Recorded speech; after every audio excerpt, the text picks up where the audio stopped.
Welcome to Get It Done Entrepreneurs, where we talk with founders of companies who bet on themselves and won. My name is Rich LeBrun, and I am the founder and CEO of LeBrun Advisory Group. You can find us at rlebrun.com. Our mission is to help our clients build wealth through business ownership. Stick around to the end of the show and we'll reveal how you can be our next guest. Our special guest today is Michelle Prince. She is the CEO, founder of Performance Publishing Group, a partner publishing company dedicated to making a difference, one story at a time. Michelle is a best-selling author, sought-after motivational speaker, self-publishing expert, and life coach. She is also known as America's productivity coach. She is a certified human behavior consultant and dedicates herself to helping leaders impact the world using the strengths and talents already within them to create an extraordinary life and exponentially grow their business. She has helped thousands of people become published authors through her consulting courses, seminars, and publishing services. Michelle founded the Book Bound Workshop. She has also published many successful books, including her best-selling Winning in Life and The Power of Authority. Michelle is also an enthusiastic, dynamic speaker who captivates with her authenticity, high energy, and natural ability to connect any audience. Michelle has been endorsed by some of the most influential speakers in personal development, such as Zig Ziglar. She is a Ziglar Legacy certified speaker, trainer, and is honored to be named the Ziglar Brand Ambassador, representing the values of the legacy of the late Zig Ziglar. She is the co-host of the Ziglar Show podcast with over 40 million downloads and host of her own podcast, The Power of Authority. Michelle has been featured speaker for numerous professional associations, conferences, and events to inspire, transform, and support leaders. Michelle helps people ignite their passion, identify their purpose, achieve balance, overcome procrastination, unlock potential, be more productive, succeed in personal and professional goals, and lead an abundant life. She lives with her family in McKinney, Texas. And with that, Michelle, I could go on, but welcome to the show. Thank you, Rich, so much. Wow, what an introduction. Yeah, bios are kind of funny, aren't they? They are. Well, you have a wonderful background and a lot to offer people. And with that said, I want to say thank you for being on the show. I know you're busy in your life and your family and business, but thanks for taking time out to share your insights with our listeners. But let's start out from the beginning. We'd love to hear your story, and your story is only your story. How did you start your business? Why did you start it? Did you have any hurdles to overcome? Tell us a little bit about how this all came about. All right. Well, I'll make a long story short. I met Zig Ziglar when I was a teenager. And in that moment, kind of made a goal for myself that I wanted to work for him one day. And I did. Just out of college, I worked for Zig several years, and it was an incredible beginning because it set the foundation for my passion and what I really wanted to do in the world. But I left in my 20s to go make more money, and I ended up in software sales, and I was there for a long time. And I was, quote unquote, successful, doing all the things that I thought would make me happy, making more money, traveling, doing all these things. And I found myself really miserable. And I felt this yearning to make an impact and make a difference, but I didn't really know how. In 2009, I wrote a book, and it was called Winning in Life Now, How to Break Through to a Happier You. And my intention with that book, even with Zig Ziglar writing the foreword, I never intended to share it with anyone outside of my family. I wrote that book because I wanted my boys to know my story. They were in elementary school at the time. And that was it. And so I wrote this book, and it was just my story, my ups, my downs in life. But what happened after writing that story is literally an entire business opened up that I didn't necessarily map out or plan or put a business plan together. What happened was people would hear about the book, they would ask me to speak. And eventually I was coaching, consulting. And then about a year after that, I had so many people asking me to help them with their own books and with their own stories that I decided to start a publishing company in 2010. So that's kind of the backstory of how it all happened. And I'll honestly say it wasn't like I intended to have a business. I just wrote a book, and the book is what opened all these doors and opportunities for me to eventually have a business. We're going to talk a little bit later on about your business as far as helping people write books, but let me just ask one question. Were you a writer in high school? Did you have the skill set or? Oh my gosh, no. I was a communications major, so I could talk, but I certainly was not a writer. My grades were proof of that in high school. No, I just had a story I wanted to get out, but thankfully that's what editors are for, to make our stories sound even better. Yeah. Well, interesting.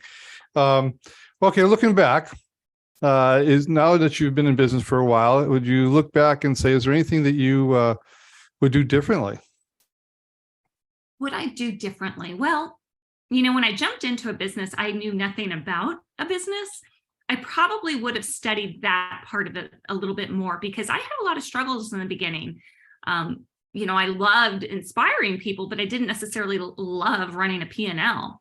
And so I had a lot of learning curve. Thankfully, the E-Myth got me kind of on my path straight of how to run a business and do it effectively. But that would be probably my biggest thing, I'd say.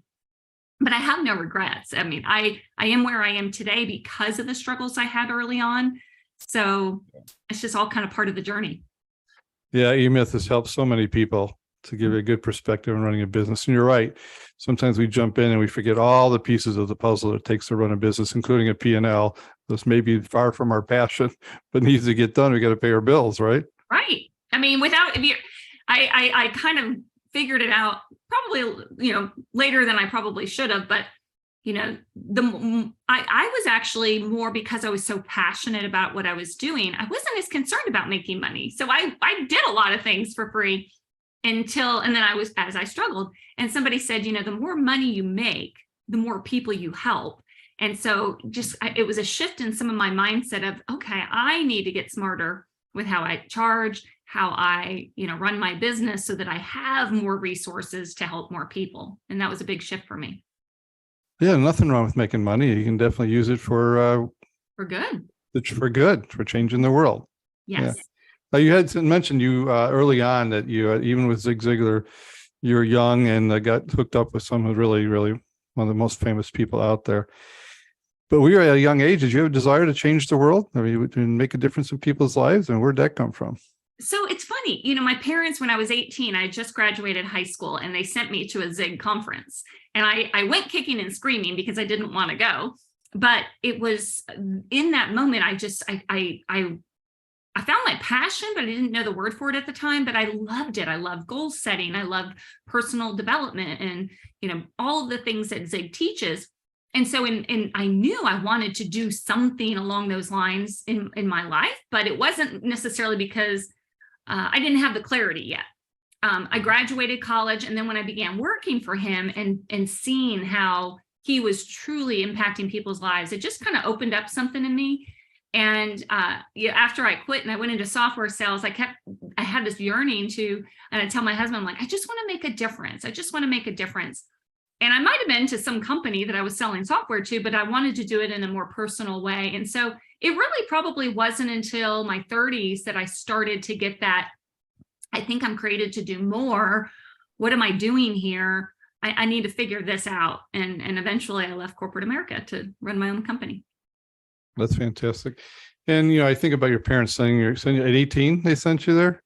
Uh-huh. Well, that was forward thinking, and who would have guessed that most 18-year-olds would be kicking and screaming before they go to an event like that? Yeah. And it was kind of a sore subject when I was younger, but now my parents, I do this conference a couple times a year called Bookbound, and my parents have been to every single one for the last 8-9 years, even the ones that are out of, in different states. They've always come to support me. And when I tell that story, now I can have, just to see the look on their face of like, wow, they did something that really helped shape me into who I am and, making a difference for other people. And so it's just so nice to come full circle for them to see the fruits of their labor, and encouragement to all parents that even if they roll their eyes, they may be listening. So, point them in the direction that you want them to go. Absolutely. And to be able to see your child have such passion and found their place in life, that's you can't ask for any other gift to give to our kids than that. So absolutely. I agree. Hats off to your parents then. Okay. Well, they made a good decision, but you've made some good decisions too. Can you think of any key decisions that you made over this last many years in owning your business that really were the biggest catalyst for your success? Yeah, actually, one of the biggest things that I think helped accelerate my success was I decided early on, I don't need to recreate the wheel. There are mentors and coaches out there that have done what I want to do. And so I invested a lot in myself and in the business in the first several years, in the first 5 years, especially. And I didn't necessarily have the money to do that at the time, but I saw that it would plant the seeds to get me where I wanted to go. And it did. And I am so grateful that I did that. And I continue to invest in myself and continue to learn and continue to, seek out help and mentors and coaches. The second thing, though, that I think is equally as important is I realized a couple of years into the business, the importance of who you surround yourself with. And, especially as a business owner. And I know this working with Zig, but I even found myself going to conferences and with other business owners and not necessarily, and it was around people that were all about like growing the business, which was great, but I felt like a little bit of myself wasn't going along with it. So I made a very conscious decision to seek out other business owners and, entrepreneurs that have similar values, similar backgrounds, and, and have similar goals. And I think that's made a huge difference. And the third last thing I'll say is saying no. That's hard for me. And it was most of my life, but learning to thank somebody, but say no versus just spreading myself a little too thin, which I did in my early years of the business. That's a tough lesson to learn, especially when you're starting out, because you're just you're taking on anything and everything that looks like business. Yes, exactly. Because you have bills to pay, but realizing that it's not every client is the right client, and to just be clear on who you want to work with. Yeah, there is a point in time. I'm actually at that point in time right now, trying to change my questioning, not necessarily in my podcast, but in my business in general, trying to figure out people who are really serious and who really want to engage versus people who are just going to waste my time and their time, to be honest.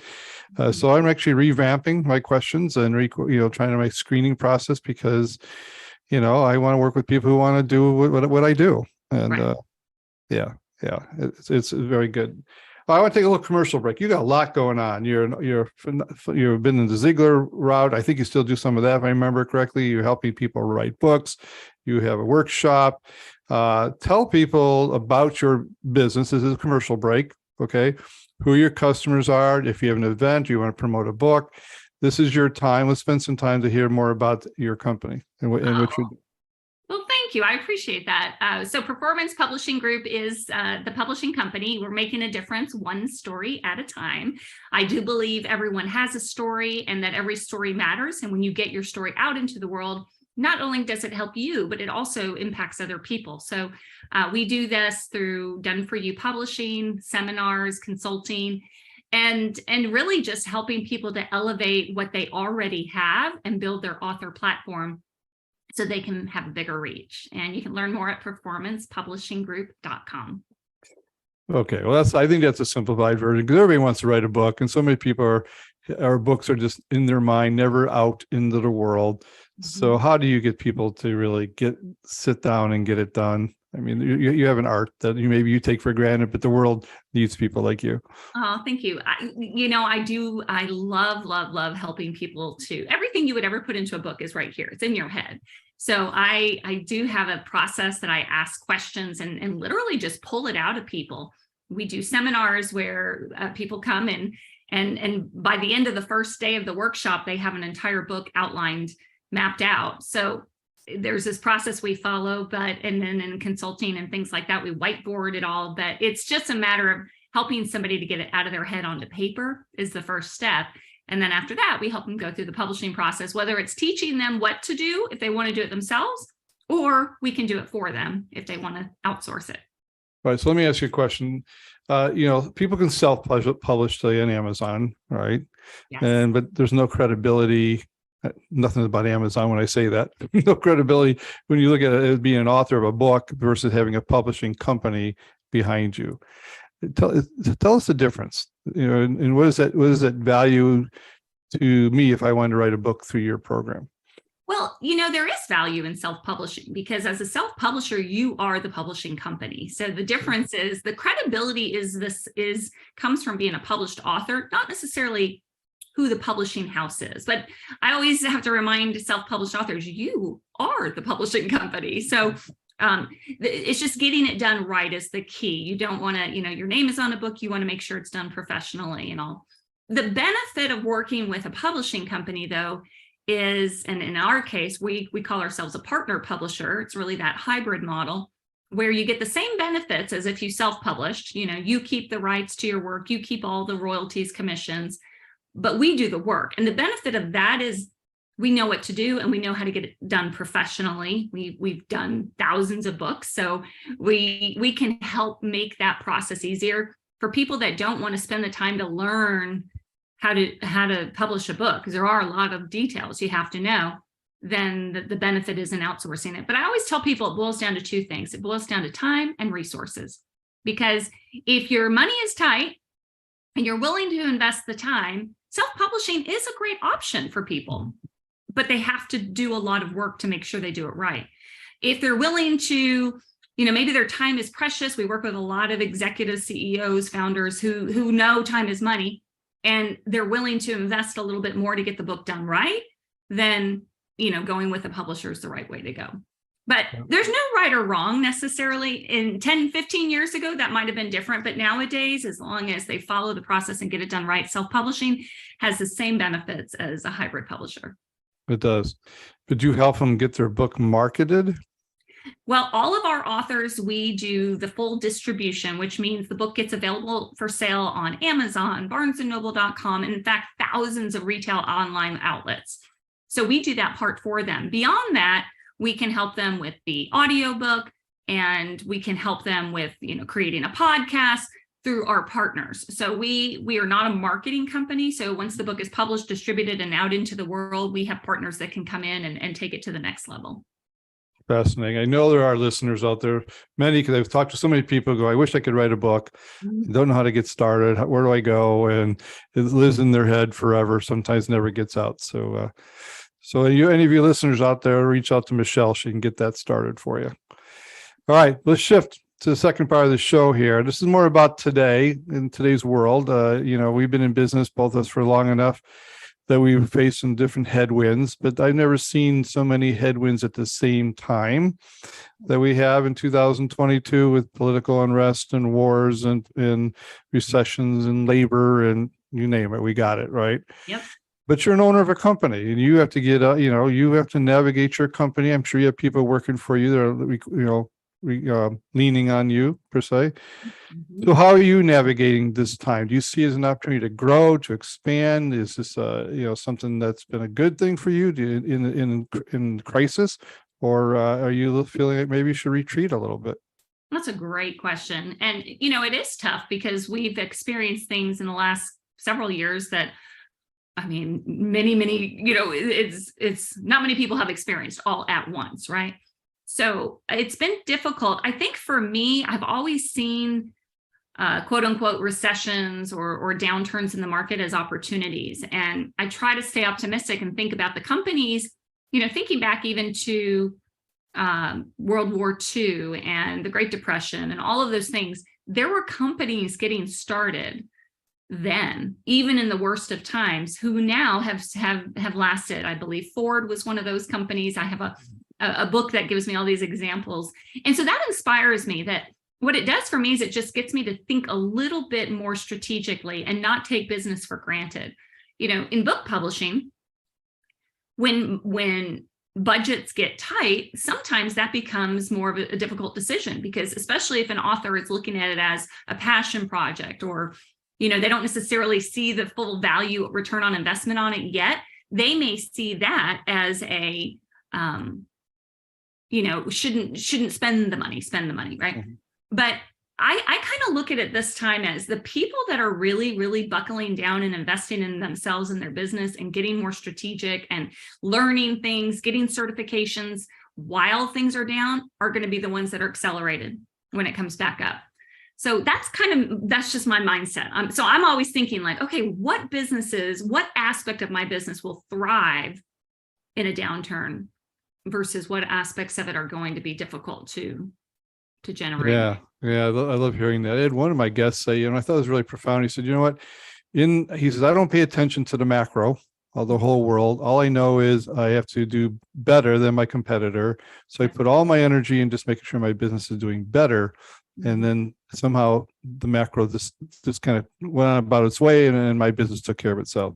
But you had the right mindset. Use that word. You have to have the right mindset going into this. Can't control it, so you might as well make it, to your benefit. So change your mindset, look for opportunities versus, but that may be my personality too. I would say I'm more of an optimist than a pessimist. Sure. So I tend to look at things from that angle. Doesn't mean I'm right, but it sure makes it more enjoyable. Well, the other choice isn't that much fun either, too, by the way. Retreating, then what are you going to do? Right. Yeah. So you might as well just get back in the game, as we call it. Mm-hmm. All right, I know you're a lifelong learner. Okay. Mm-hmm. And so education is one of the things. I'd like to talk a little bit about that, but also you have to be motivating yourself. So, you have to wake up on Monday morning and go to work. Do you have any disciplines? You mentioned mentors before. Are there books you're reading? What's helping you personally stay focused? Well, I am a lifelong learner, and I love reading. I love listening to podcasts and audiobooks. I love audiobooks. So I constantly have something that if I have any downtime that I can either open up or listen to.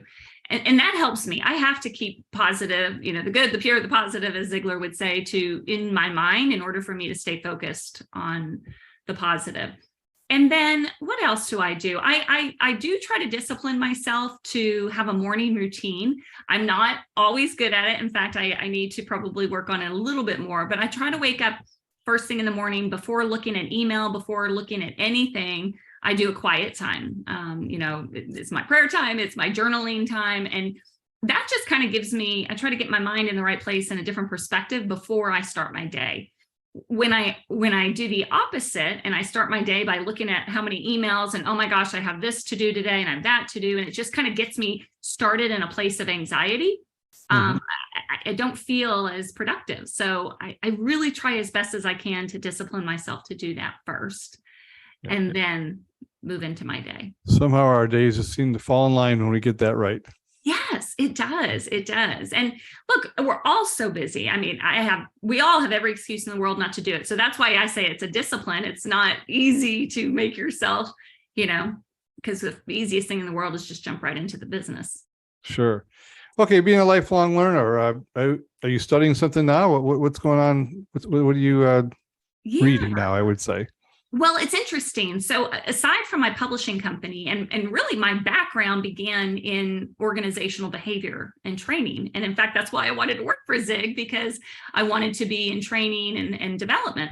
And so, and I am, and I'm certified, human behavior consultant with the DISC model and a couple other things. But most recently, I just was certified in something called Working Genius by the Table Group, which is owned by Patrick Lencioni. And I do a lot of corporate training, leadership training, consulting already. And so this is a new, arrow in my quiver kind of thing, that it's an assessment, but it's 80% productivity driven and only 20% personality driven. And it really lets you see, are you doing the work that brings you joy and energy and fulfillment? Or are your daily tasks and the things that you're doing sucking the energy and life out of you? And what about your team? And so I've been doing a lot more of that for companies and helping them to see that maybe they have the right people, but they're in the right people on the bus, but maybe they're in the wrong seats.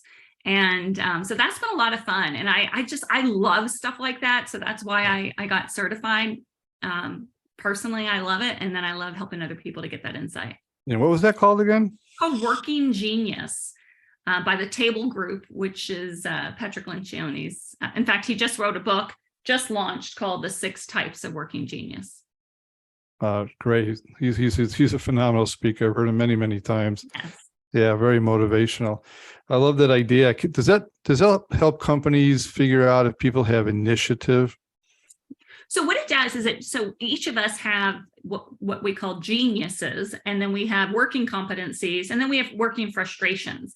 The genius is basically are you just naturally good at, not good in terms of a task, but again, kind of going back to your energies. So for example, you might have wonder as your genius, and that means you love thinking like, why do things work this way, and looking for better ways to solve problems. Or you may have a genius of tenacity, which is you're all about checking off the boxes and getting things done. And then there's a lot of things in between. And so what it does is it shows you, like, you could be underutilizing a team member. Like if their genius is invention and you have them in a data entry job, you might want to tap into their ability to come up with new ideas and things like that. And so it tells you so much. Whereas like the DISC model is all personality based. Mm-hmm. This is really productivity based. So what it's doing for companies is it's helping them to be more productive and ultimately, increase revenue, because they have the right people doing the right things, and they're not likely to quit if they're doing the wrong things. Yeah, I think that's great. I'd love to learn more about that. I use a DISC test for 30, 40 years. And but what I ran across in corporate America is we ran into this roadblock of people not having initiative. And it's hard to find initiative, hard to dig that out of people.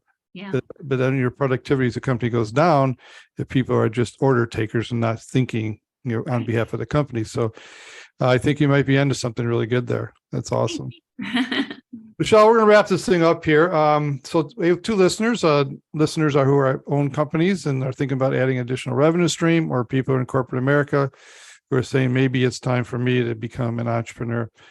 What would you say to each of those groups as far as who are contemplating these type of thoughts? Well, I say go for it for both, because they're both incredibly doable. For those who are already in business looking for additional revenue streams, yes, I have a publishing company, so I may be a little biased in this, but the truth of the matter is, if you have not written a book, you must write a book, because it's the greatest business card you'll ever have. It does create additional revenue streams, from physical books, ebooks, audiobooks. But what it really does is it builds this platform of your core message that opens up opportunities to speak, do consulting. Can you do those things without a book? For sure. Is it easier with a book? 100%. So that's the first thing, is don't underestimate the power of what you know, because people want to know it. And when you put it in a book, you make it readily available to them.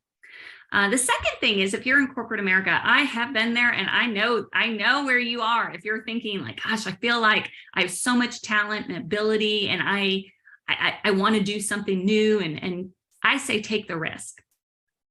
Sometimes you don't have to get it right to get it going. So just figure out who are the people that you really want to serve, because at the end of the day, business is serving. So, what gets you excited? What makes you, oh, I'd love to help people to do this. Start there, but then also know that it's not just about passion, and it is work. And shoot, if I wanted to work less and make more money, I'd stay in corporate America. But the truth is, and people are thinking, wait, what? Isn't it the opposite? Yeah, of course, sometimes you can do different. The truth is, you work a lot more with your own company, and sometimes you don't make the big salaries like you could in corporate America. But for me, knowing that I'm doing something that makes a difference in somebody's life, and I'm utilizing the gifts that I believe God's given me, is worth every challenge, risk, everything I've taken to get here. Great. Wonderful thoughts. Michelle, one more time, how can people get a hold of you should they want to do business with you or learn more about your services? Well, if they're interested in writing a book, performancepublishinggroup.com is a good place to start. My main website, michelleprince.com, and that'll take you to some of the training things that we do. But I'm on social media, so find me on LinkedIn or anywhere, message me, and love to connect. Very good. Well, I was looking forward to this having you on the show for a long time, and I know now exactly why it was worth the wait. So thank you for being on here. Thanks for taking time out of your busy day. And anyhow, so our listeners, all this information will be on the podcast platforms in a few weeks in ways to get a hold of Michelle.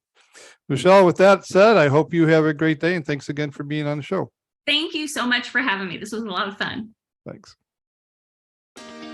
Rich LeBrun here. Thank you so much for listening to our podcast, Get It Done, Entrepreneurs.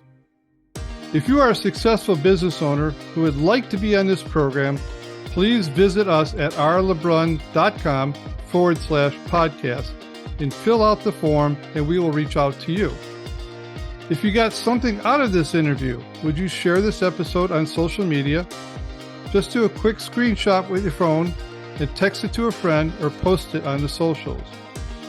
If you know someone that would be a great guest, tag them on social media to let them know about the show. Include the hashtag GetItDoneEntrepreneurs. I love seeing your posts and guest suggestions. We are regularly putting out new episodes and content. To make sure you don't miss any episodes, go ahead and subscribe.